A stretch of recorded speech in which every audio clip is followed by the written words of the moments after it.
Hey, it's me again, Vince, with another episode of Cocktails with Vince.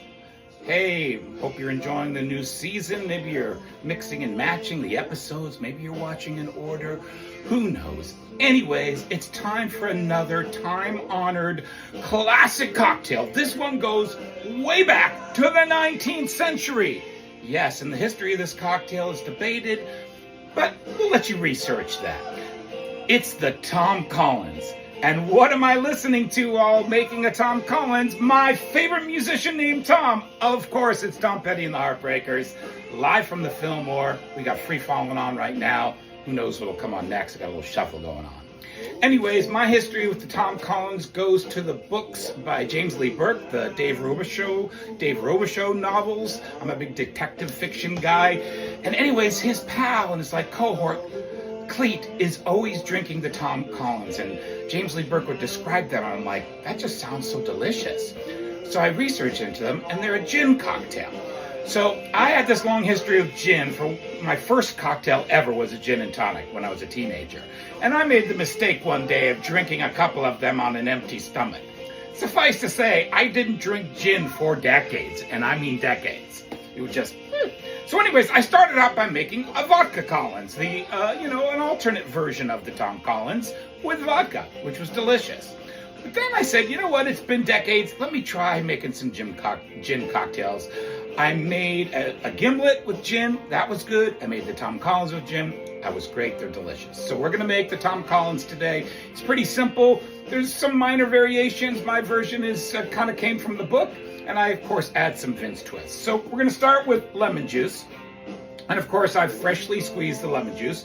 I am also using a pint glass, not a Collins glass. A, because I don't have a Collins glass. And B, because I like my cocktails supersized. So normally, you would probably use 2/3 of my recipe in a Collins glass. So this is about 1.5 ounces of fresh squeezed lemon juice. That's what we'll start with.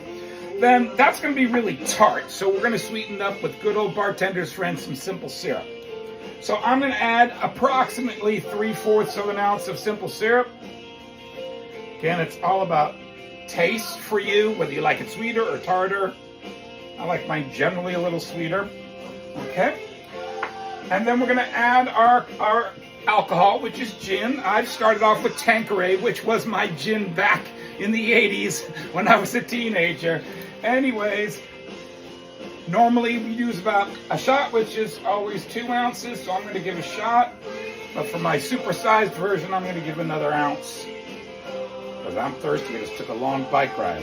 Oopsie, it's a bit too much, but we'll just leave a little left in the shot glass.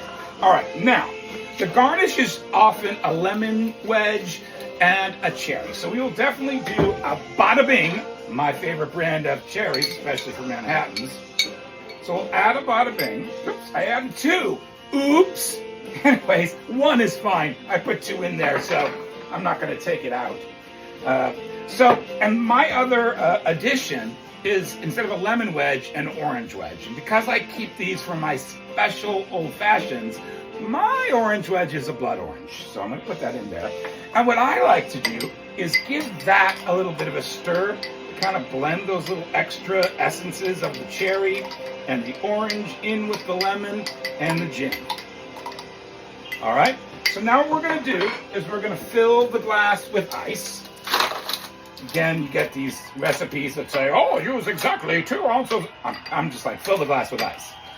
That's kind of simple for me. All right, we heard Free Falling. I wonder what's going to come up next. Maybe it's your favorite Tom Petty and the Heartbreakers too. And then for me, instead of a required amount of club soda or soda water, I'm just going to fill the glass with soda. Is it Lucille? Yes! Oh, the Heartbreakers doing Lucille. That's one of the things I love most about the Heartbreakers. And I saw that band a lot. They're so high on my list of favorite bands, and Tom Petty so high on my list of songwriters.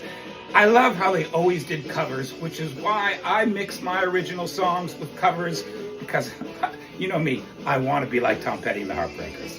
Anyways, we're going to give that mixture a stir. We want to blend the soda with the lemon juice, the simple syrup, the cherry, the little orange wedge. and hopefully it's blended, and hopefully it's perfect.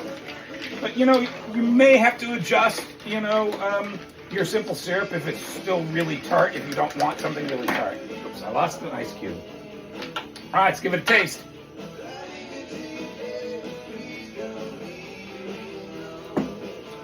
That is near perfection. I'm just going to give a teeny weeny bit more of simple syrup. All right. Near perfection. So again, these are the things you discover when you make your own cocktails, as you adjust ingredients to taste. Now remember, again, I supersized mine. Let's give that taste again. Oh, that is a great cocktail. Again, one of the most famous cocktails that Tom Collins made with gin. If you also don't like gin, you can do the same thing with vodka. I hope you enjoyed today's episode of Cocktails with Vince. Always like and subscribe. Give me your comments. Make your drinks at home and tell me how they go. Anyways, we'll see you next time on Cocktails with Vince.